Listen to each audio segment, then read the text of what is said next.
yang telah memberikan rahmat dan karunia-Nya kepada kita semua, sehingga kita dapat berkumpul di sekolah kita tercinta di ruangan majelis guru.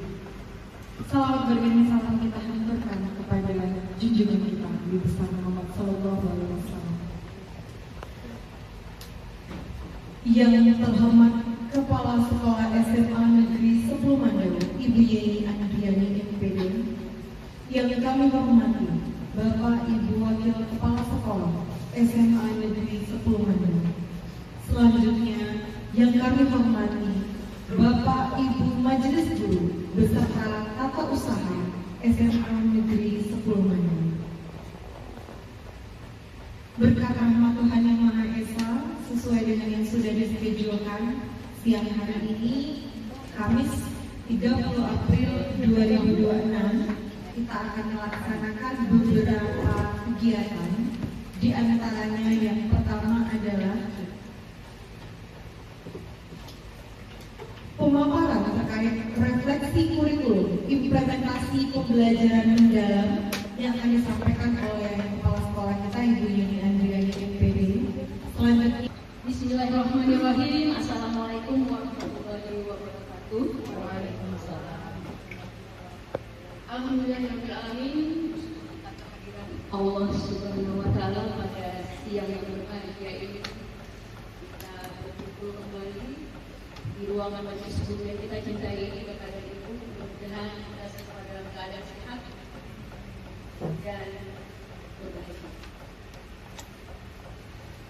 Dan selamat siang untuk Bapak dan Ibu yang lulus. Baik, ini adalah pertemuan kita yang kedua ya Bapak dan Ibu ya, untuk refleksi kurikulum dari pengelolaan kinerja kita. Pada kesempatan ini kita berfokus pada implementasi pembelajaran kita. Yang bisa kelihatan di belakang. Bisa Bu? Pembelajaran mendalam.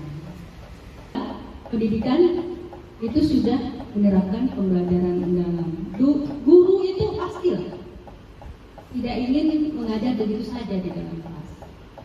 Pasti ingin menyenangkan, memberikan pengajaran atau pembelajaran yang membuat peserta didik memahami secara mendalam, dan ini akan kelihatan daripada proses pembelajaran sampai ke hasil pembelajaran itu sendiri. Dan kita dapat merasakan itu. Buktinya lagi berdampak. Ya, seberapapun kita mengajar di dalam kelas, tapi kalau tidak berdampak, apakah ini bisa kita sebut sudah mendalam? Yang baru saja kita ambil di ruang-ruang kelas kita, di salah satu ruang kelas kita, bersama guru hebat kita. Nah, itu kalimat di atas pembelajaran mendalam, ada tanda tanya di situ 3.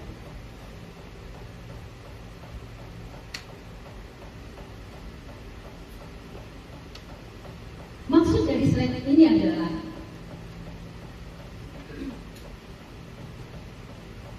Bapak dan Ibu semuanya dengan pembelajaran mendalam ini tentu tidak asing lagi ya. Sudah hampir 1 tahun kita mendengar istilah ini, meskipun sekolah kita bukan sasaran. Kita belajar sendiri mandiri Bapak dan Ibu. Nah, sekarang kita refleksi untuk ini. Tentu kita akan lihat dulu, Bapak dan Ibu, apa yang bisa Bapak dan Ibu sebutkan, katakan, pahami tentang pembelajaran mendalam. Apakah cuplikan foto-foto itu bisa mewakili dari pembelajaran mendalam?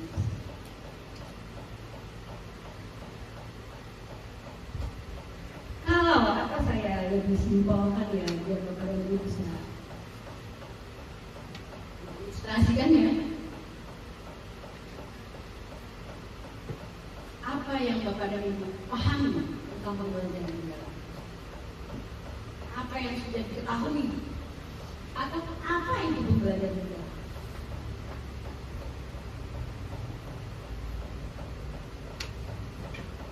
Kita kasih waktu 2 menit.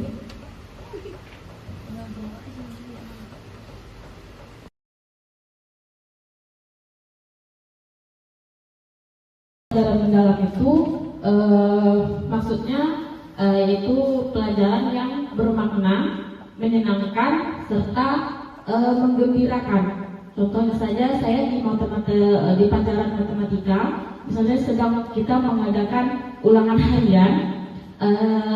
Untuk saat ini, alhamdulillah saya tidak memberikan ulangan hari itu berupa ujian tulis saja.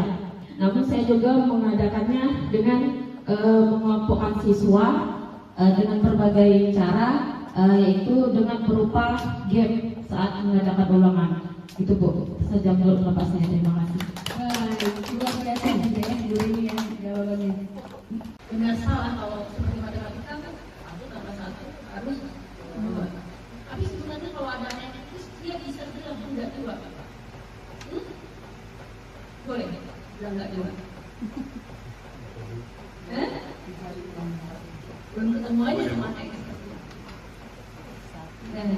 Nah begitu juga dengan guru di depan kelas.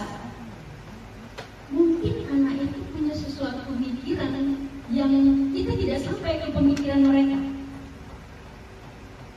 sehingga mereka menjawab hal-hal yang berbeda dari apa yang kita sampaikan. Bisa jadi itu adalah hal yang lebih, tapi kita selalu menganggap itu adalah kesalahan anak. Kenapa kamu tidak menjawab seperti apa yang saya jelaskan? Nah selama ini kan kita kalau ada soal jawab, kalau lenceng salah, nilainya menjadi kurang. Bisa jadi pemikiran mereka bahkan sebenarnya lebih dari kita.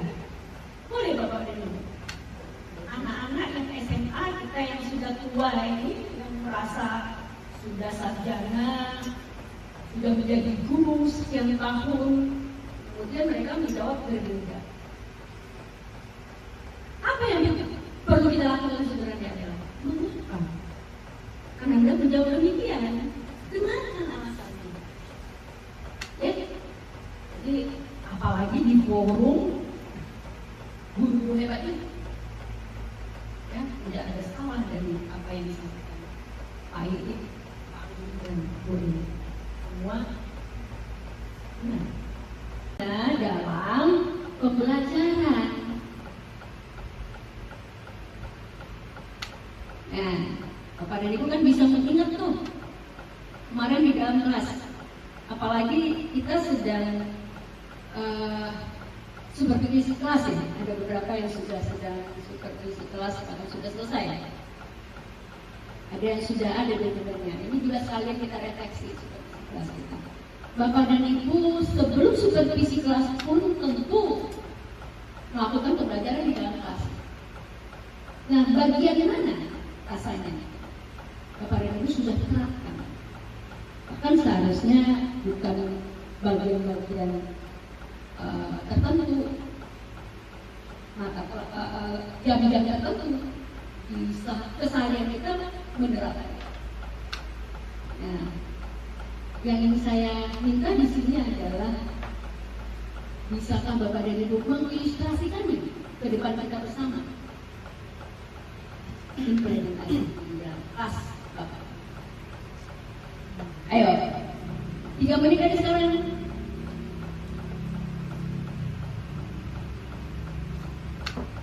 Ini menurut pertanyaannya itu. Apakah Bapak dan Ibu sudah mengimplementasikannya dalam pembelajaran? Maksudnya pembelajaran ke dalam tadi.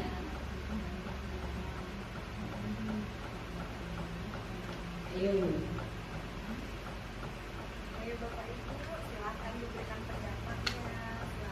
3, 2, 1.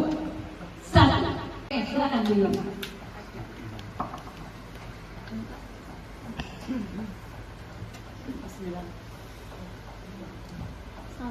Bismillahirrahmanirrahim. Assalamualaikum warahmatullahi wabarakatuh.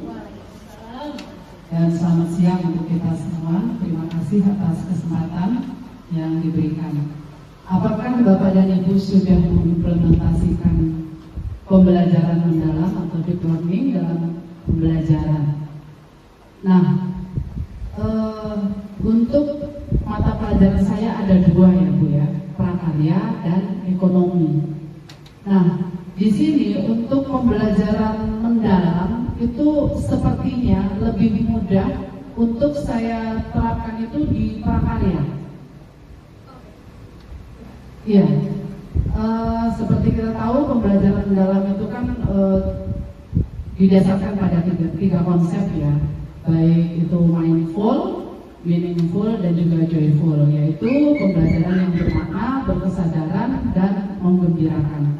Nah, saya lihat ketika saya mengajarkan prakarya, itu dari anak-anak itu memang yang tadinya dia tidak tertarik, tapi ketika kita menyampaikan sebuah materi yang memang berhubungan dengan kehidupan kesehari-hariannya, apalagi untuk prakarya itu kan memang sasarannya untuk berwirausaha. Nah, kita terapkan dengan membuat kelompok di mana setiap kelompok itu menyediakan beberapa, kalau di pengolahan ya Bu ya, tentunya berhubungan dengan makanan gitu. Nah, ini dalam waktu dekat kita kan berencana untuk mengadakan market day. Nah, di sana setiap kelompok menyiapkan makanan yang disesuaikan dengan materinya.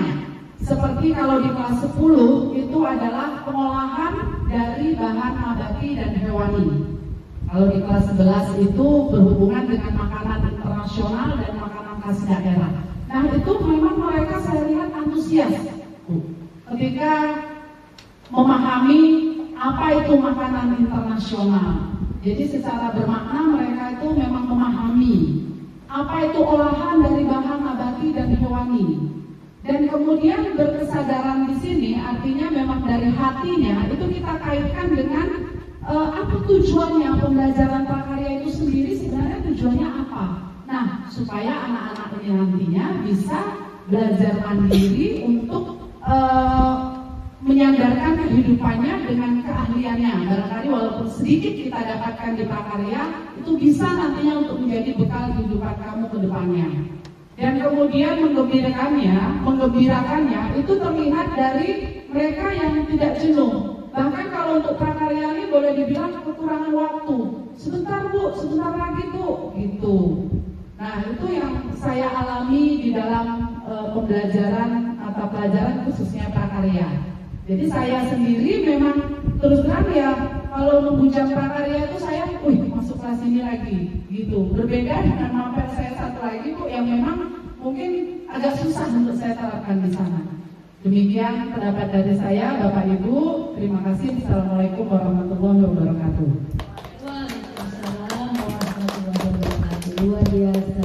Karena seperti Ibu Yuli itu bukan di prakaryanya ya, tentu ekonominya.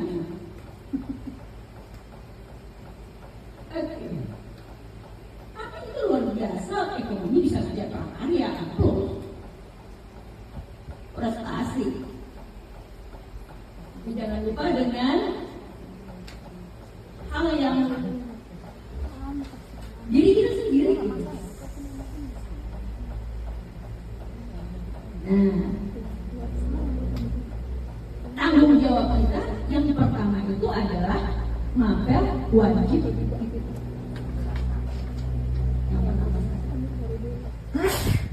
Ini setiap belajar ekonomi, Ibu Yuli berubah lagi. Enggak juga loh. Tapi kalau dibanding Nah, ini contoh yang mulia. Ini kebetulan Bu Yuli yang ini, jadi Bu Yuli yang sebenarnya saya ingin menyebut yang lain gitu ya kan, nggak apa-apa. Ini contoh biar enak bicara kita. Ya, berubah anak-anak pun jadi berubah ekonomi. Ya kan? Begitu prakarya, ibu jadi, Bu, kami. Nah, jadi harus ada strategi bagi lain sehingga ekonomi semenarik prakarya itu. Nah, ini tantangannya. Tentu Inggris bisa nggak menyenangkan dan mengembirakan? Bisa. Matematika? Bisa. Bisa. Ya, apalagi ekonomi. Bisa tentunya. Bisa, tapi lebih sulit, Bu. Lebih sulit. Nah, ini nih lebih sulit itu tantangannya lebih sulit. Kenapa jadi lebih sulit? Nah, ini sedikit mungkin ya Bapak dan Ibu ya. Saya jadi berpikir Bu Yuli adalah orang ekonomi. Tiba-tiba hobi masak. Iya kan? Nah, ternyata memang hobi masak. Jadi sebenarnya ekonomi itu, apakah Ibu merasa salah jurusan? Tidak kan? Tidak. Jadi, nah bagaimana jika banyak guru kita seperti itu? Bahkan ini kita bicara di dalamnya, Bapak Ibu, kita namanya refleksi tadi ya. Yang namanya refleksi itu adalah apresiasi untuk kesuksesan kita, dan tentu kita belajar apa-apa yang belum untuk ke depan lebih baik. Gitu sih. Nah, bayangkan ini di sekolah kita nih, di seluruh Indonesia akan terjadi nggak hal seperti ini? Tentu tidak.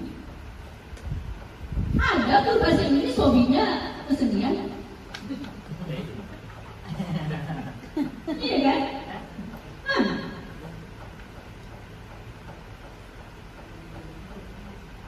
Tiba-tiba jam bahasa Inggris jadi jam kesenian. Nah, ini kita bukan bicara kita di dalam, tapi kita bicara mungkin seluruh Indonesia bisa ada seperti itu.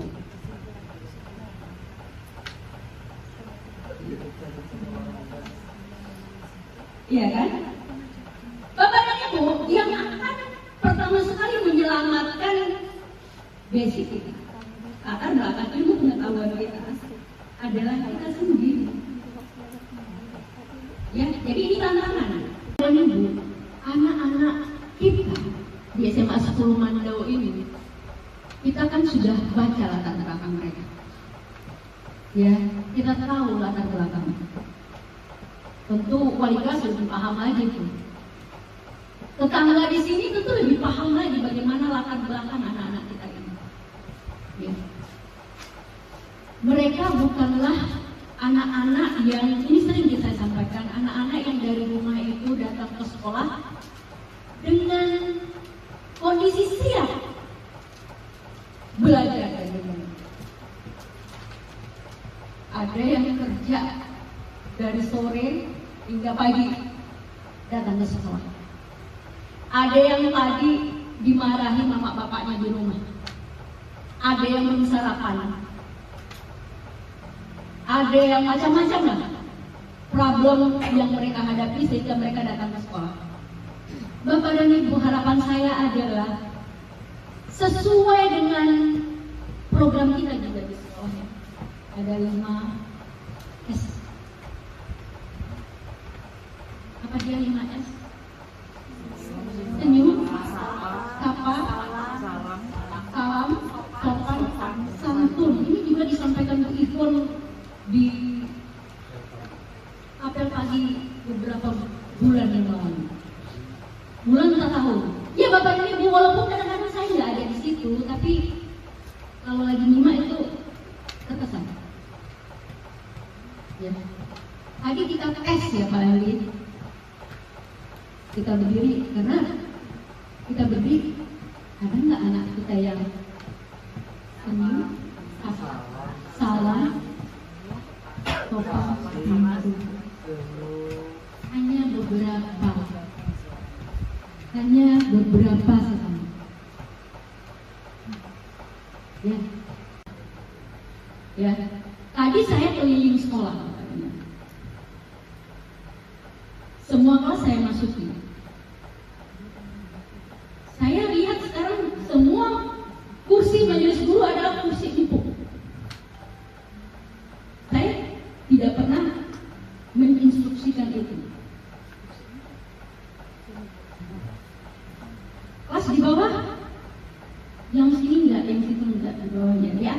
semua. Bapak dan Ibu, kenapa saya tidak pernah menginstruksikan itu? Bukan berarti saya tidak ingin Bapak dan Ibu duduk enak.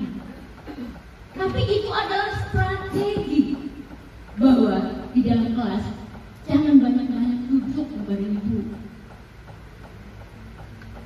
Kalau kursinya empuk, Bapak dan Ibu masuk, terus duduk, malas berdiri lagi. Iya nggak sih? Duduk aja lah kita kan, absen. Tapi kalau kursinya yang plastik itu strategi. Bapak Ibu duduk, absen, absen, udah berdiri. Karena nggak enak duduk lama-lama. Itu strategi. Ya? Efeknya apa dampaknya terhadap diri Bapak dan Ibu? Kalau kelamaan duduk, apa-apa yang sudah kita konsumsi akan berkembang. Oke? Nah, kalau dari Bapak, ya ini ke depan ya, ke depan. Usahakan duduk di dalam kelas itu tidak lama. Jangan sampai kita masuk duduk nggak berdiri lagi tuh, cuma ada loh yang seperti itu Bapak Ibu. Gimana anak-anak yang bisa sampai ini secara mendalam ke dalam pembelajaran mereka? Ilustrasikan dalam cerita singkat ketika Bapak dan Ibu di ruang kelas. Ada yang mau mengilustrasikan bagaimana pembelajaran mendalam bisa dicontohkan dengan pelajaran ini. Terus pada waktu itu tanggal siang, kalau begitu ya kalau kita menjawab sebuah pertanyaan. Pada waktu itu di kelas sekian, tanggal sekian, jam sekian, mata pelajaran ini saya mengajar, itu rasanya saya sangat-sangat sudah menerapkan pembelajaran mendalam di dalam kelas saya. Begini Bu ceritanya. Ada enggak? Jadi bisa jadi inspirasi bagi teman-teman yang lain. Bermaknanya itu relevan nggak dengan kehidupan mereka yang dekat dengan mereka seperti itu. Kemudian menyenangkan, bagaimana sih caranya supaya siswa-siswi itu aktif, terlibat dalam pembelajaran. Nah, di sini tentunya biasanya pas sehari sebelum atau 2 hari sebelum masuk kelas itu sudah dipersiapkan terlebih dahulu. Referensinya misalnya saya itu mempersiapkan seminggu yang lalu Bapak Ibu. Di situ gimana sih supaya siswa itu termotivasi? Karena kan memang kalau matematika sendiri itu kan ilmu abstrak ya Bapak Ibu. Apalagi tingkat SMA ini memang sudah di luar pemikiran. Mereka harus mengilustrasikan sendiri bagaimana matematika itu diterapkan. Jadi saya berpikir materi yang saya jelaskan itu lingkaran, ada sudut pusat dan sudut keliling. Nah, di situ saya mencari nih referensi video yang erat kaitannya dengan materi tersebut. Dapatlah dia sebuah video itu tentang biang lala. Biang lala itu kan kayak yang putar-putar itu ya Bapak Ibu. Nah, di situ memang tampak sekilas itu bukan seperti matematika, konsepnya itu bukan seperti matematika. Tapi ketika kita tampilkan di awal pembelajaran itu, video itu, mereka terpancing, oh apa itu? Mereka pada melihat video yang diberikan seperti itu. Nah, itu sudah memancing keterlibatan mereka. Kemudian saya bawakan ke platform Wayground Bapak Ibu. Di situ ada presentasi interaktif. Nah, kita juga sampaikan kita tuh tujuan pembelajaran hari ini tuh untuk apa. Kemudian dengan kita mempelajari materi itu tuh nanti bisanya kemana? Mungkin bisanya nanti ketika kamu belajar di perguruan tinggi, lebih spesifik lagi kamu akan belajar seperti itu. Nah, habis itu kita mengajak mereka nih, memang menggunakan HP ya Bapak Ibu. Di situ mereka mengisi, misalnya ada tabel pertanyaan, mereka mengisi. Jadi secara real time itu mereka gunakan dan langsung ada penguatan feedbacknya apakah benar atau salah. Nah, mereka ketika belajar, setelah belajar itu nanti akan ada poin, sistem poin untuk penilaian latihan. Nah di situ akan mengadakan sebuah tim. Kalau kita lihat di Wayground itu kan Bapak Ibu di situ ada kelompok tim. Nah di situ saya tekankan gini, nah untuk kelompok tim ini itu sistem yang mengacak. Padahal sebenarnya bisa sendiri kita sibuk yang mengacak. Tapi kita bilangkan itu jadi mau nggak mau mereka konsen tuh belajar dari teman yang bisa atau dari yang kurang mengerti bertanya dengan yang mengerti. Jadi, nah nanti nilai kelompok itu akan nilai masing-masing individu kamu itu akan mempengaruhi nilai kelompok. Nah maka dari itu mereka terlibat aktif dalam pembelajaran tersebut dan alhamdulillahnya ketika soal pas endingnya itu ditampilkan mereka terlibat aktif menjawab semua di platform Wayground mereka. Dan kalau tampak dari ekspresi Bapak Ibu ketika mereka menjawab benar atau apa itu tampak kalau wajahnya bahagia. Tapi kalau misalnya ada yang jawab salah itu ya enggak salah Bu, ulang lagi Bu soalnya, oh nggak bisa, itu sudah tersistem oleh aplikasinya. Mungkin seperti itu Bapak Ibu, terima kasih. Luar biasa Bapak Ibu ya. Nah ini mungkin kalau tidak di forum seperti ini Bapak dan Ibu nggak bisa dengar cerita Freeport di dalam kelas seperti apa. Nah kalau udah dengar, masing-masing teman-teman kita ini punya gaya mengajar yang berbeda-beda. Lain lagi Bu Dinda, lain lagi Pak Arman. Pak, saya udah masuk-masuk ya. Assalamualaikum warahmatullahi wabarakatuh. Waalaikumsalam. Pada saat pembelajaran tentu ada perkembangan. Apalagi saya sendiri itu tamat kuliah tahun 2012. Jadi ilmu sudah sangat jauh ya Bu dengan yang sekarang. Jadi setelah kita tetap belajar, banyak hal yang bisa kita lakukan. Contohnya, kalau dulu memang cara pembelajaran Fatimah itu ya materinya ini sampaikan gitu. Tapi setelah mulai belajar, seperti yang tadi disampaikan oleh Bu Ipon, semua berawal dari kita seorang guru. Kesiapan, kesadaran, dan menyenangkan itu semua bisa kita laksanakan dari diri kita. Kita bisa mengajak anak siap kalau kita siap. Kita bisa mengajar mereka pembelajaran yang bermakna kalau kita sudah menganggap pembelajaran itu bisa memberikan makna untuk mereka. Pada pembelajaran struktur surat amalan itu biasanya fokus menghafal. Yang pertama kepala surat, yang kedua ini gitu. Tunggu dulu, lamaran apa tadi? Menulis surat amalan pekerjaan Bu. Jadi pada strukturnya itu ada poin-poin. Biasanya Fatimah itu kan fokus ke hafalannya. Jadi saat dihadapkan dengan sebuah iklan, bingung mau mulainya dari mana. Jadi setelah itu Fatimah belajar kembali bagaimana supaya mereka saat melihat sebuah iklan bisa menuangkan ke dalam sebuah surat. Yang pertama tentu bermakna. Mereka tahu apa yang mau mereka buat. Jadi kita hadirkan instansi yang berada di sekitar kita, dekat dengan kita. Caranya Fatimah buat sebuah surat amalan, Fatimah print, kasih nomor. Fatimah bagi mereka 4 kelompok, tempel di papan tulis. Jadi setiap kelompok Fatimah berikan waktu 2 menit. Mereka akan mengerjakan ke depan yang mana yang disebut dengan kepala surat, yang mana disebut dengan ini. Jadi dalam waktu tersebut setiap kelompok ke depan mengerjakan. Kelompok yang paling banyak benarnya akan mendapatkan poin terbesar dan dapat permen.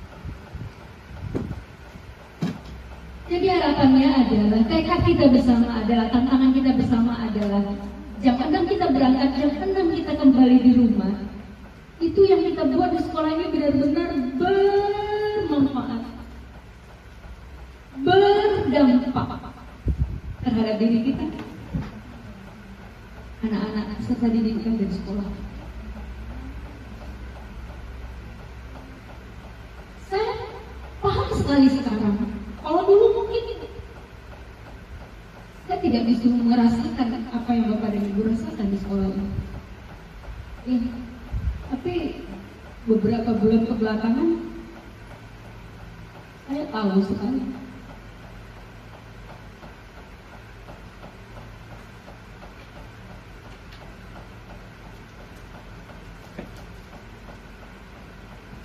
Ya, Ibu pun cerita dari awal tuh untung Bapak dan Ibu ini. Dia bahkan siapkan kurang sibuk apa seorang Ibu Ipon di sekolah kita.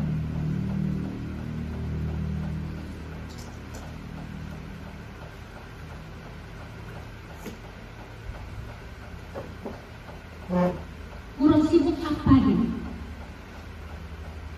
Untung aja nih belum ada yang merengek.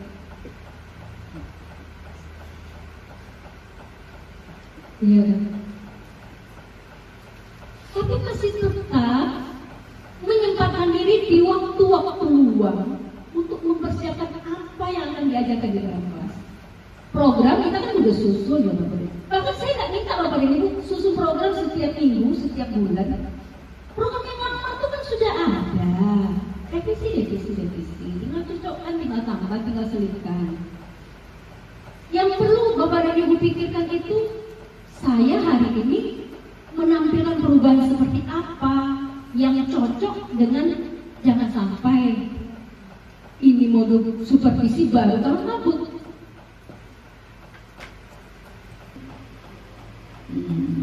Satu kalimat untuk implementasi pembelajaran segala di ruang kelas Bapak dan Ibu. Satu kalimat, ada yang memberikan satu kalimat, nggak panjang-panjangin, nggak lama-lama. Ya, Pak Hasan silakan. Satu kalimat, satu kata tuh. Belum ada di sini. Satu kalimat Pak Hasan.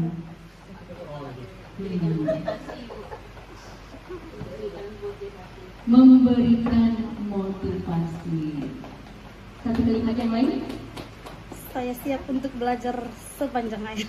Saya siap untuk belajar sepanjang hayat. Bapak dan Ibu, saya masih pasang di status saya dimanapun. Guruku jangan pernah berhenti belajar jika ini terus mengajar. Saya akhiri. Wabillahi taufiq wal hidayah. Assalamualaikum warahmatullahi wabarakatuh.